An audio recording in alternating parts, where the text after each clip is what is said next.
लेकिन यारो, एक शख्स ना इंडिया का 10 साल वजीर आजम रहा, पगड़ी वाला था, सिख था। 10 साल सिडनी में एक सरबरा कॉन्फ्रेंस मुनक्किद हुई तो सिख से किसी ने पूछा कि यहाँ सारे पेंट कोट वाले हैं, तू दाढ़ी पगड़ी में अजीब नहीं लगता? और अब आम आदमी नहीं था, PhD था, पढ़ा लिखा था।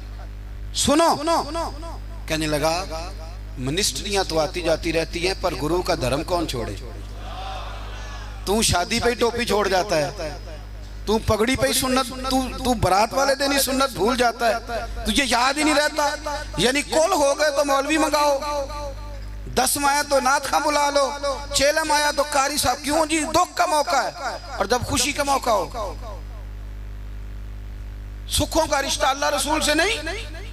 ताजा का हज करके हाजी साहब आए हैं, ताजा, और उनके बच्चे की शादी है तो उनसे पूछा, हाजी साहब वो मेहंदी वाले दिन बच्चों ने बड़ी तबाही कहते, मैं तो डेरे थे, मैं नहीं पता मुंडे की करते सन। हाजी भी कीती जांदे हो ते लहू भी पीती जांदे हो, खो के माल यतीमां दा ते भेज मसीती जांदे हो, फट दिलां दे सींदे नहीं ते टोपियां सीती जांदे हो, नफ्स ते छुरी फेरदे नहीं ते दुमदे कीती जांदे हो, फर्ज भुलाई बैठे हो, नफला नीती जांदे हो, ओ दसो ते सही बुल्ले शानू एक ही कीती जांदे हो। मेरे मुआशरे में, मेरे ज़माने में मेरी तरह के सैकड़ों लोग हैं जिनकी मौजें लगी हुई हैं, किया कराया कुछ नहीं, कुछ भी नहीं। हमने ना दीन से कुछ लिया है, दिया नहीं, और हमारा आज भी लेने का शौक है, देने का नहीं। मैं अगर रोज मैं कहता हूँ रोज कि इस्लाम और वो लोग, फलाना बंदा खिदमत नहीं करता, फलाना इज्जत नहीं करता, फलाना कदर नहीं करता, कोई अगर मुझसे पूछ ले कि साहब आपने क्या दिया, हम रोज दुआएं मांग रहे हैं, इल्तिजाएं कर रहे हैं, तावीज़ ले रहे हैं, मांग रहे हैं। अगर कभी हम अपने दिल की अदालत लगाएं और पूछें हमने मजहब को क्या दिया, वो 5000 रुपया जो हम मस्जिद में देते हैं ना, वो भी 25 जगह पे लोगों को खबर होती है कि दे दिया है। तूने कोई दुख सहा मजहब के लिए? कोई पत्थर खाया तूने दीन के लिए? कभी कांटों पे चला तू मजहब के लिए? कभी तू आगे बढ़ा? दीन नबी दा वांग यतीमा रोवे ते कुरलावे ते आखे मैं कित्थों लभा उमर बहादुर, जेड़ा मैनू सीने लावे। तो हाल ही कोई नहीं, कोई पोजीशन नहीं। जो लोग थोड़ा बहुत दीन का काम कर रहे हैं, उलमा और मशाइख, उन पर भी हमारी तनकीद सांस नहीं लेने देती। वो भी हमारे नज़दीक शायद वो मखलूक ही नहीं जिससे हम प्यार करें। हम उन्हें हिस्सा नहीं बनाना चाह रहे मुआशरे का, कभी उनसे इंसलाक नहीं चाह रहे। दोस्तों, मजहब को तो जरूरत है। मैं सैकड़ों ऐसे लोगों को जानता हूं जिनकी बगल में PhD, MPhil, MSc की डिग्रियां हैं, पर दीन की अलफ बात आसा को नहीं जानते। और हम क्या कर रहे हैं? मेरी तरह के बंदे तकरीरें कर रहे हैं, वो कह रहे हैं लोगों को देखो जी कौम कितनी खराब हो गई, लोगों को जनाजा नहीं आता। तो अगर को मुझको खड़ा करके पूछ ले कि आपने कितनों को याद कराया, इसका क्या जवाब है मेरे पास? लोगों को जी दुआए कुनूत नहीं आती, तो भाई आपने कितनों को याद कराई बताइए? कितनों को आपने मगरिब के वक्त, इशा वक्त बुला के कहा भाई इधर आओ? हमारे एक बुजुर्ग थे, तो उनसे किसी ने कहा हुजूर दीन की तबलीग किस तरह करनी चाहिए? बंदा सादा था, फरमाने लगे तुझे इल्मी माहौल में नहीं समझाऊंगा, तेरी जुबान में समझाऊंगा। दीन की दावत, दीन का पैगाम, दीन की तबलीग कैसे करनी चाहिए? फरमाने लगे कम से कम उसी तरह कर लिया करो जिस तरह किसी से उधार पैसे लेते हो। किस तरह लेते हैं भला? टेलीफोन पे कह देते हैं 2 लाख दे जाइए, सलाम अलैकुम भाई जान आपसे काम था। वो कहता बताओ, कहते नहीं टेलीफोन वाला नहीं, बताओ कहाँ हो? वो कहता मैं 1:30 बजे आऊंगा, कहता मैं 1:15 दरवाजे पे खड़ा रहूंगा। फिर उसके घर पहुंच जाता है, फिर जाके इस दुख से अपनी कहानी सुनाता है कि शायद सामने वाला रो ही पड़े। और अकेले में ऐसे होता है कि नहीं? चलो ना ही कर दो, मुझे पता चले कि होता है कि नहीं। इस दुख से दास्तान सुनाएगा कि रो ही पड़े वो, और फिर कसमें उठाएगा कि बंदा बड़ा अच्छा हूं, वापस भी टाइम पे कर दूंगा। जब अपने हक में कायल करना हो तो इसके पास दर्जनों तरीके, और अगर अल्लाह रसूल के हक में कायल करना हो फिर पता कैसे तबलीग होती है? दरवाजे पे एक बंदा खड़ा है, ये नमाज पढ़ने आ रहा है, तो उसको कहता है वो पढ़ लेकर नमाज देने पैसे कितने खड़ने नहीं, ये दावत दे रहा है नमाज की। वो क्या कहता है? कहता जा तू अपनी कब्रें पहना है, मैं अपनी कब्रें पहना। इस तरह दावत होगी दीन की, इस तरह पैगाम फैलेगा। ये जब हम नारा लगाते हैं ना ताजदार खत्म नबूवत जिंदाबाद, ये अकीदा है, ये इस्लाम की असास है। पर आपको पता है जब आपने कहा नबी पाक आखिरी नबी हैं तो फिर आपकी जिम्मेदारियां कितनी बढ़ गई, ये पता है आपको? फिर आप आराम से घर बैठ सकेंगे, फिर 10 घंटे की नींद करेंगे, फिर आपके पास टाइम निकलेगा मरी जाने का, फिर आपके पास वक्त होगा कि आप जाके किसी होटल पे होटलिंग करें। हुजूर तो आखिरी नबी हैं, अब दीन का सारा काम तो रसूलुल्लाह की उम्मत ने करना है। तो उम्मत के पास तो बोर होने के लिए भी बड़ा टाइम है, फेसबुक के लिए बड़ा टाइम है। भाई जितने महबूब थे, जितने प्यारे थे, उन्होंने कुर्बानियां दी।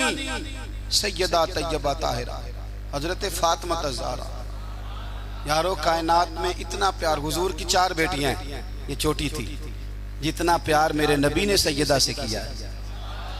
का लोगों इसको अलग ना समझना, फातिमा तो बिदा तो मिन्नी, ये मेरे मेरे मेरे जिगर का टुकड़ा है, मेरे वजूद का हिस्सा है, अलग ना समझना।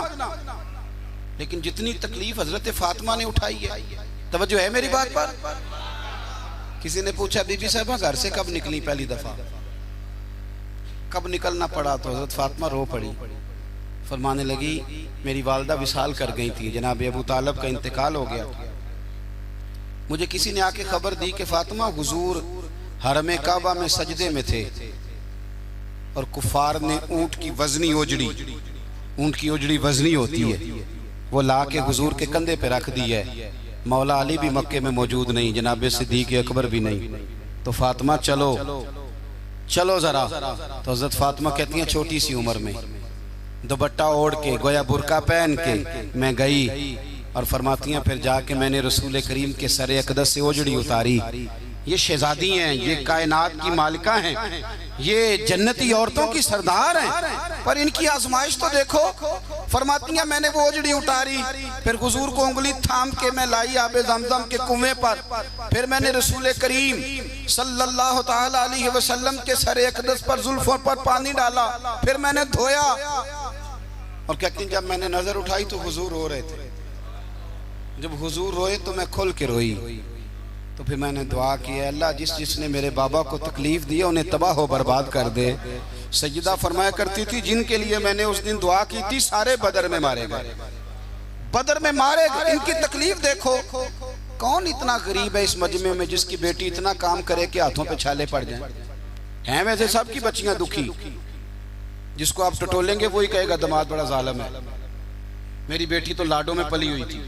है कोई इतना गरीब जिसकी बेटी इतना काम करे कि हाथों पे छाले पड़ जाएं? पर सैयदा फातिमा ने अपने घर में मट्टी गूंद के लेपा पोती भी की।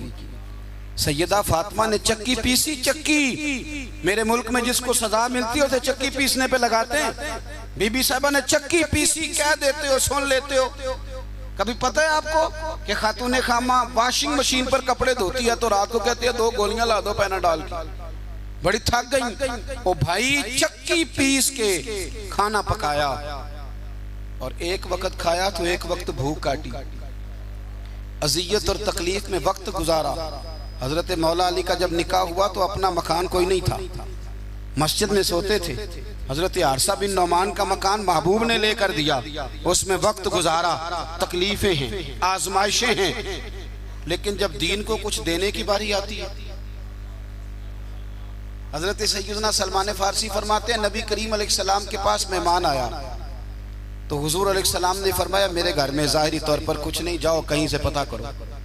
जनाब सलमान फारसी फरमाते मैं हजरत अली के दरवाजे से गुजरा तो मौला अली पूछने लगे खैरियत है? मैंने कहा मेहमान आया है। तवज्जो है मेरी बात पर? समझ आ रही है आप हजरात को? मेहमान आया है, उसके पास खाने को कुछ नहीं। तो कहते मैं मौला अली से बातें कर रहा था तो सैयदा फातिमा अंदर सुन रही, कहने लगी अली इन्हें रोक लो, इन्हें रोको। तो मौला अली पलट के कहने लगे फातिमा 4 दिन से तो बच्चों ने कुछ नहीं खाया। फरमाया उनकी खैर है, मेहमान के लिए मेरे पास है। वयुक्सिरूना अला अनफुसिहिम वलौ काना बिहिम खसासा, उनके लिए मेरे पास है। कहा क्या? फरमाया घर में एक बिस्तर पड़ा है, मैं कौन सा कभी कभार तो इस्तेमाल करती हूँ, जाओ किसी के पास गिरवी रख दो या बेच दो। ओ यारो कब ऐसा होता है, लेकिन कुर्बानी कुर्बानी होती है। हजरत सलमान फारसी कहते हैं मैं शमून यहूदी के पास लेके गया, तवज्जो है ना मेरी बात पर। मैंने कहा ये गिरवी रख लो या खरीद लो और हमें एक मेहमान के लिए 3 वक्त का खाना दे दो। तो कहते हैं वो खुशबू सूंघ के कहने लगा कहाँ से आया है? मैंने कहा मौला अली के घर से। कहते हैं वो दौड़ के अंदर गया, फिर आया, फिर गया, फिर आया। तीसरी दफा वापस आया तो उसके हाथ में कुछ सफ़े थे। मैंने कहा ये क्या है?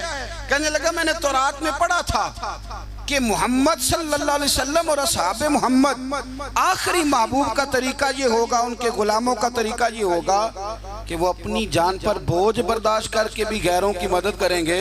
मैंने सारी निशानियां देख ली थी, आज ये निशानी भी पूरी हो गई। सौदा भी ले जा, कंबल भी ले जा और मुझे भी ले जा, ताकि जाके मैं मुस्तफ़ा का कलमा पढ़ लूँ, हुजूर का गुलाम हो जाऊं। भाई कुर्बानी, इसार, कुछ देना, दीन के लिए कुछ करना, अपनी खिदमात को पेश करना और मुखलिस होकर, खालिस होकर।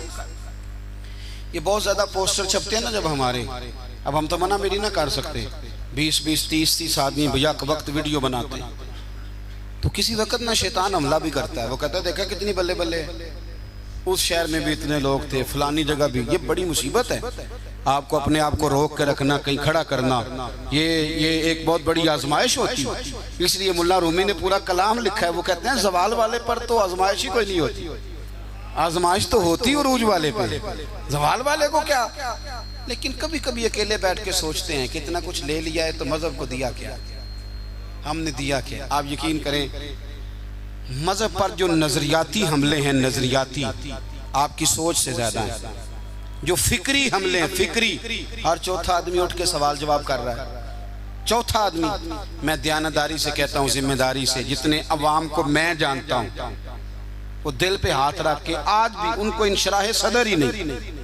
आज तक बहुत सारे लोग ऐसे हैं जो आज तक दिल से इस बात पर राजी नहीं कि मुल्क में निज़ाम मुस्तफ़ा नाफिज हो जाए। मैं हुक्मरानों की बात नहीं कर रहा, मैं अपनी और आपकी कर रहा हूँ। कितने फीसद लोग हैं जो ये चाहते हैं? सवाल ही नहीं पैदा होता। हमारा मिजाज ही नहीं है, इन शराए सदर ही नहीं लोगों को नसीब। कितने लोग हैं जो कहते हैं काम चल रहा है बस चलने दो।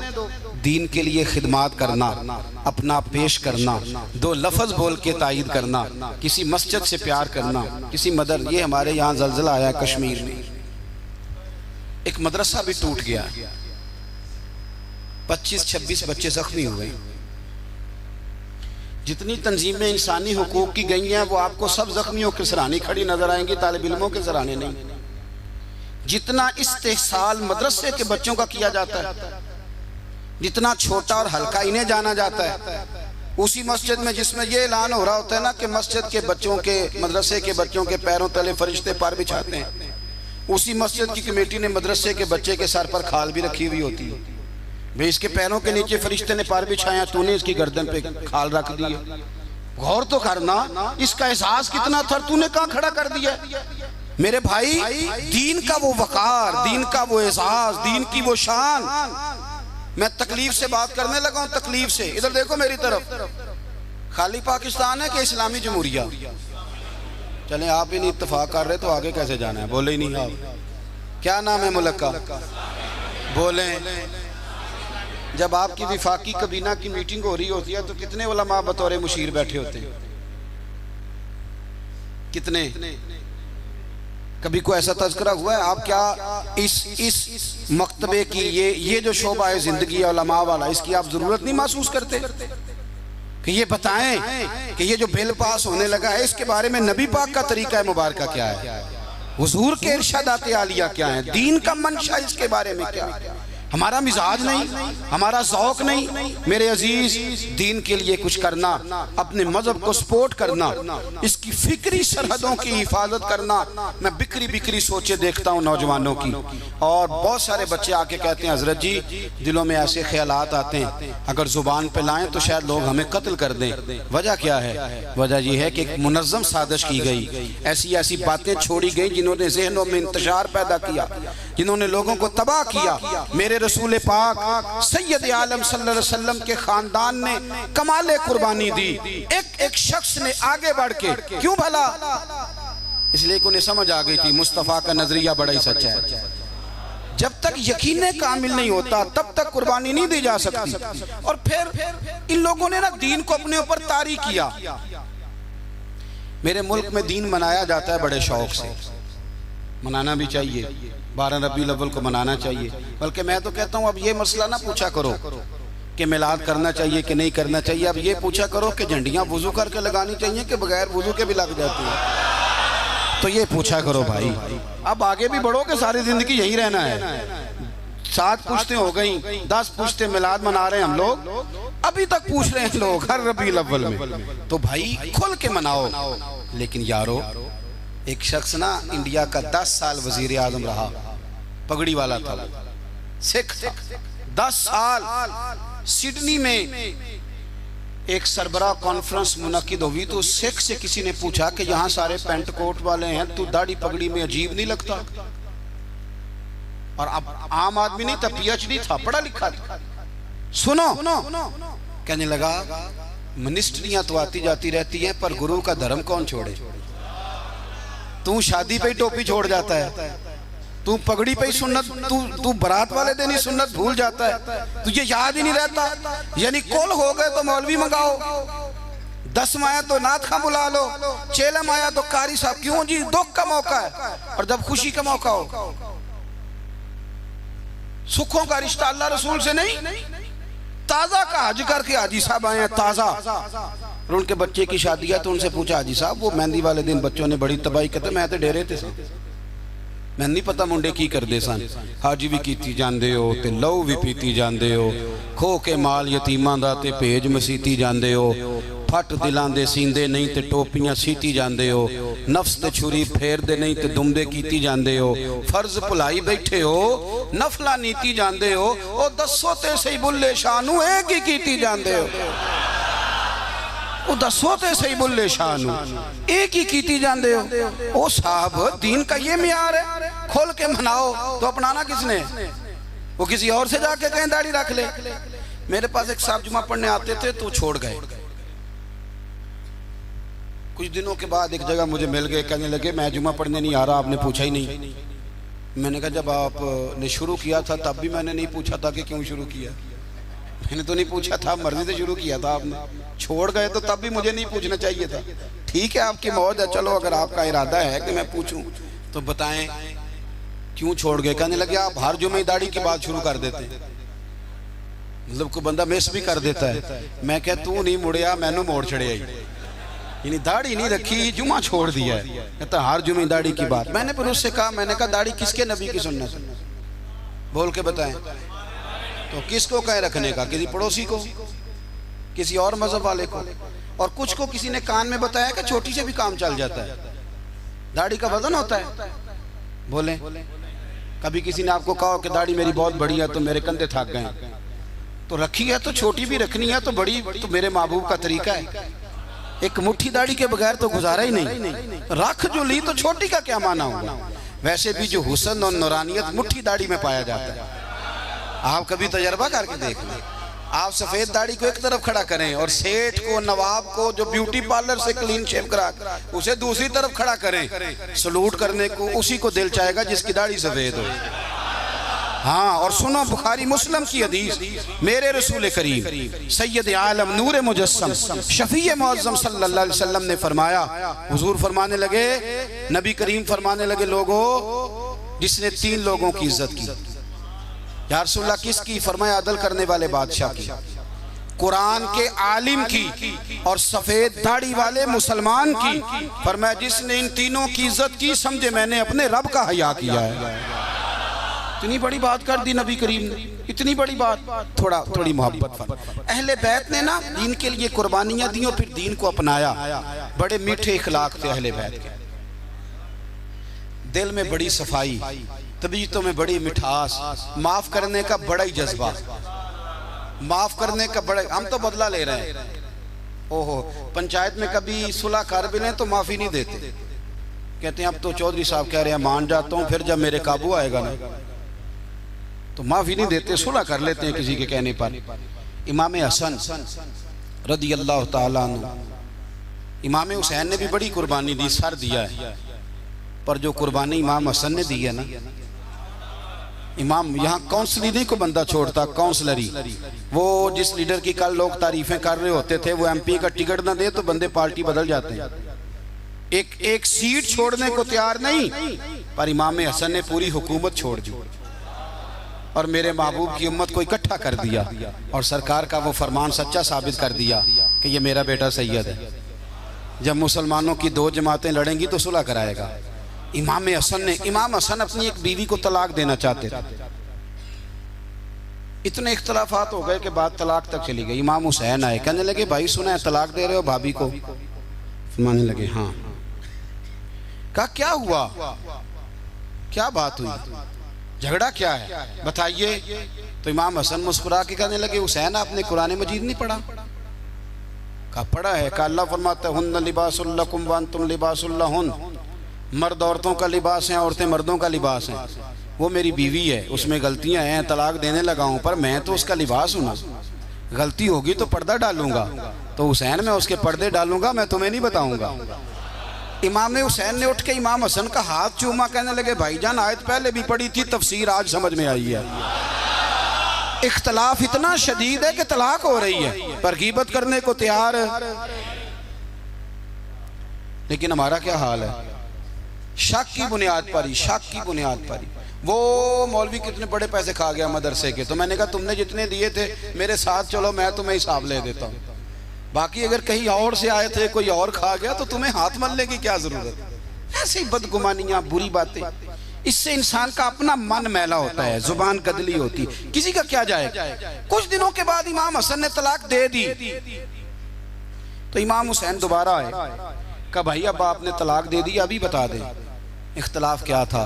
तो इमाम हसन फिर मुस्कुराए, फरमाने लगे हुसैन वो गैर महरम हो गई है, मैं किसी गैर की बातें तेरे साथ क्यों करूं, गैर महरम बीबी की। इमाम हुसैन ने उठ के सीने से लगा लिया, फरमाने लगे मुझे नाज है, अल्लाह ने आप जैसा भाई अता फरमाया।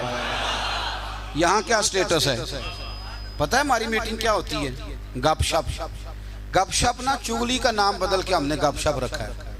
15-20 लोगों की पगड़ियां, वो कुछ नहीं कर रहा, ये कुछ नहीं कर रहा। तो मैंने कहा चल यार बहस करने की क्या जरूरत है, तू ही कुछ कर ले। इमाम गजाली से किसी ने कहा कोई बंदा मुखलिस नहीं मिलता, पर मैं चल तू ही मुखलिस हो जा, तेरी शक्ल में तो 2-4 दोस्तों को मुखलिस दोस्त मिल जाए, तू ही खलास वाला हो जा। मेरे अजीज, अहले बैत नबुव्वत के मिजाज में मिठास, खूबसूरती, दरगुजर। शिमर के पीछे जब फौजें लगी ना मुख्तार की, तो इमाम ज़ैनुल आबिदीन मदीने के मुज़ाफ़ात में रहते थे, खैमा लगा लिया था, अल्लाह अल्लाह करते। मुख्तार की फौजें शिमर के पीछे लगी, गर्मी का मौसम, घोड़े पीछे हैं, छुपता छुपाता दौड़ता। गर्मी में थोड़ा बहुत दौड़ना पड़े तो जुबान बाहर आ जाती और इंसान के वजूद की अजीब कैफियत होती। शिमर उधर आ गया जहां इमाम ज़ैनुल आबिदीन का खैमा था। इसने देखा कि एक घर है, छुपने की जगह, दौड़ के अंदर दाखिल हुआ। इमाम मुसल्ले पे बैठे थे, यूं नजर उठाई, क्या शान है रसूल करीम के घराने, क्या अंदाज है घराने का। यूं नजर उठाई, फरमाया परदेसी पानी पीना है? बंद करने वाला था पानी, पानी पीना है? कहने लगा पीना है। शिमर कहते मैं समझा कि पहचाना नहीं इमाम ज़ैनुल आबिदीन, पहचाना नहीं। वक्त बदल गया, हालत बदल गई, वो ताजो तख्त वाले आज रुसवा हैं।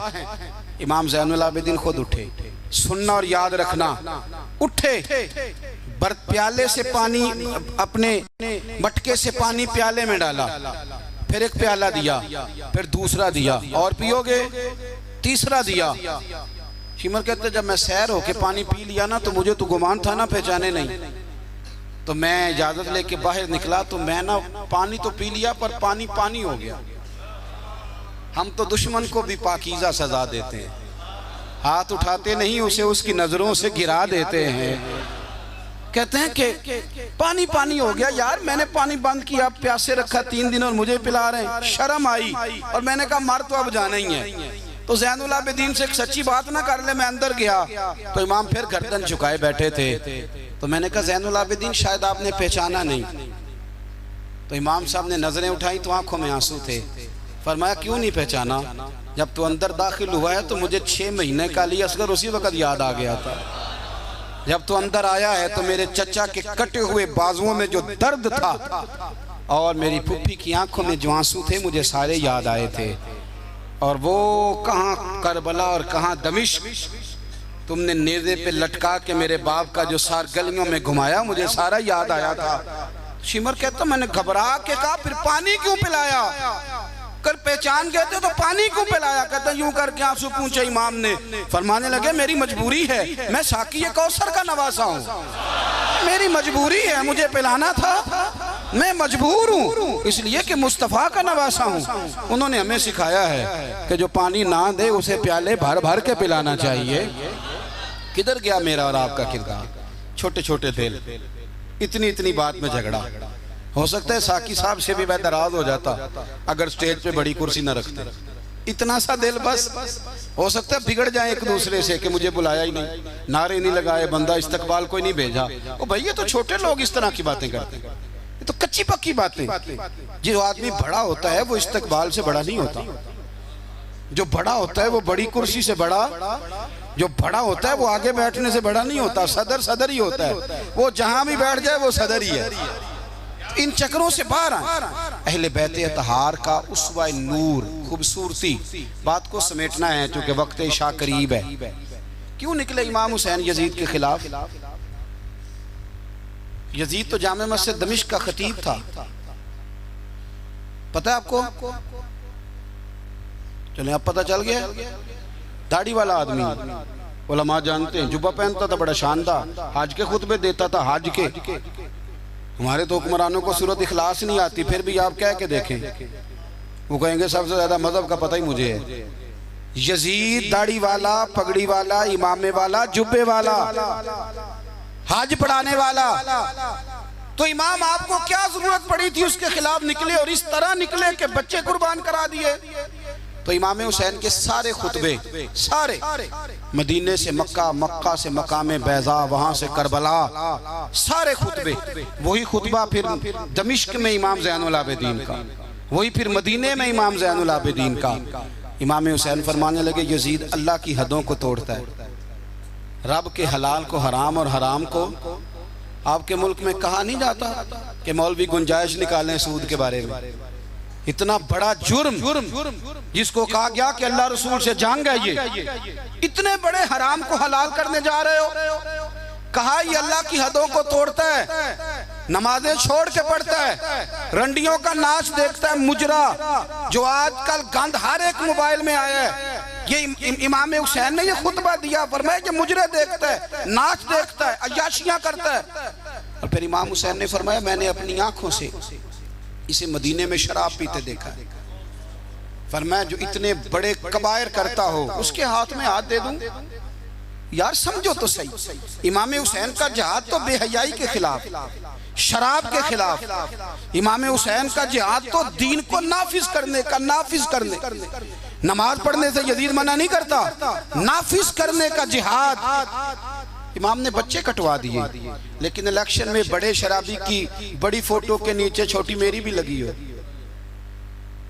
और मैं सबसे बड़ा हुसैनी, सबसे बड़ा यराने सारे शराबियों से, यजीदियों से, और सबसे बड़ा हुसैनी मैं। सारा गंद मिल्लत के जवानों के मोबाइलों में, लड़कियों के कॉलेज के आगे लड़कों का रश, और बहुत सारी बच्चियां बेचारी पढ़ना छोड़ गईं, कॉलेज छोड़ गईं, इसलिए कि बाप निगरानी नहीं कर सकता, ड्यूटी नहीं दे सकता। और भाई ये सारे हुसैन के मानने वाले हैं, ये इमाम अली मकाम के मानने वाले। यहाँ अपने मुल्क में अपनी बेटियां महफूज नहीं, हिंदुओं से खतरा है, यहाँ सिखों से खतरा है। ओ मेरे अजीज याद रख, अगर तू गंद देखता है, गंद को प्रमोट करता है, गंद की बात करता है और इस बेहयाई को फरोग देता है, तो क़यामत वाले दिन इमाम हुसैन का हाथ होगा, तेरा मेरा गिरबान होगा। हजरत अली अकबर मैदान मख्शर में खड़ा करके सवाल करेंगे कि मैंने बाजू कटवा दिए और तेरे हाथ चलते रहे गंदगी के लिए, इसको प्रमोट करता रहा। हजरत अली अकबर सवाल पूछेंगे, नौजवानों याद रखना, नौजवान वो नहीं होता जो कहता है कि मैं जिधर जाता हूँ तो उधर मैं ही मैं होता हूँ, मर्जी से सोता हूँ, मर्जी से उठता हूँ, मर्जी से खाता हूँ, 15-15 लड़कियों के मेरे मोबाइल में नंबर हैं। ये जवानी नहीं, ये तो कमजोरी है आपकी, ये तो नफ्स की गुलामी है। जवान तो वो होता है जितना कद ऊंचा हो उतनी नजरें झुकी हुई हो, जवान तो वो होता है जितना ज्यादा अल्लाह कुव्वत दे, अपने सारे मामलात को, अपनी अक्ल को, अपनी कुव्वत को वो दरे रसूल का गुलाम बना दे।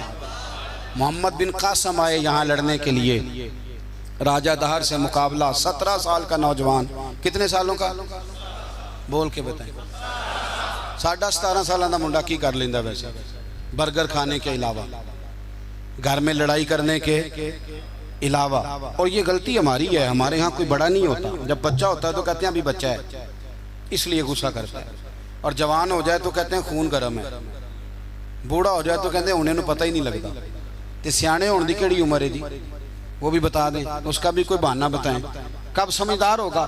17 साल का नौजवान, इश्क लगा सी खेडा खेड दी तो फिर खेडा भुल भुल गईयां।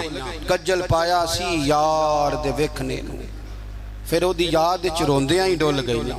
हैदर शाह इस गली कदे ना रुलदी, पर हुण ते रुलदी रुल गईयां। मोहम्मद बिन कासम आए तो एक बुजुर्ग ने देखा मोहम्मद बिन कासम बड़े परेशान है। कहने लगे पुत्र खैर है, खैर है? तो कहने लगे हुजूर ना तो रस्तों का पता है हिंदुस्तान के, और सुना राजे दहर की फौज भी बड़ी मजबूत है, कैसे लड़ूंगा? कहने लगे बेटे तो हिम्मत कर, मैं दुआ करूंगा अल्लाह तेरी मदद करे। चंद दिनों के बाद वो बुजुर्ग फिर मिले तो मोहम्मद बिन कासम बड़े हशाश बशाश। तो बुजुर्ग कहने लगे आज बड़े हशाश बशाश हो, खैरियत है? तो मोहम्मद बिन कासम कहने लगे हुजूर मुझे पता चल गया है, 2 से 2.5 घंटे लड़ेगा राजा दहर, फिर भाग जाएगा, इससे ज्यादा मेरे मुकाबले में ठहरेगा नहीं। कहा क्यों? कहने लगे मैंने पता कराया है, वो नजर का गंदा है। मैंने मालूमात कराई है, उसकी तो फुफ्फी की, मामू की, खाला की, चचा की बेटी उसकी गंदी नजर से महफूज नहीं। जिनके पेटों में रिस्क हराम हो और आंखों में बेहयाई हो, वो कभी किसी मैदान में खड़े नहीं रह सकते, 2 घंटे से ज्यादा खड़ा नहीं रहेगा। कहने लगा हुजूर मैं 17 साल का नौजवान हूँ, या मैंने काबा देखा है या कुरान देखा है, और जब दिल ज्यादा ललचाता है तो मुस्तफा की कब्र अनवर को देखा करता है। हमने बाहया जिंदगी रखी हुई है।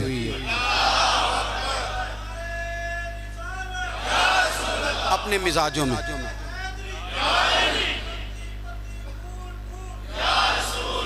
सुने जी, अल्लाह जज़ाए खैर। सुने, इमाम हुसैन ने ना सर सजदे में कटाया और तिलावत नेज़े की नोक पे भी जारी रही। आज महफिल से जाने के बाद जिसने 2 नफल नहीं पढ़ने और सिपारा कुरान पाक का नहीं पढ़ना, मुझे ये लगता है कि उसने भी महफिल का मजा नहीं चखना। कम से कम इतना तो करो यार कि एक सिपारा रोज का। हजरत अब्दुल्ला इब्ने जुबैर इमाम हुसैन की शहादत पर तकरीर कर रहे थे और फरमा रहे थे तुमने कूफियों जालिमों उसको शहीद कर दिया जो 3 दिन से पहले कुरान पाक ख़त्म किया करते थे, और मैं जब भी दिन में उन्हें मिलता था उन्होंने रोज़ा रखा हुआ होता था।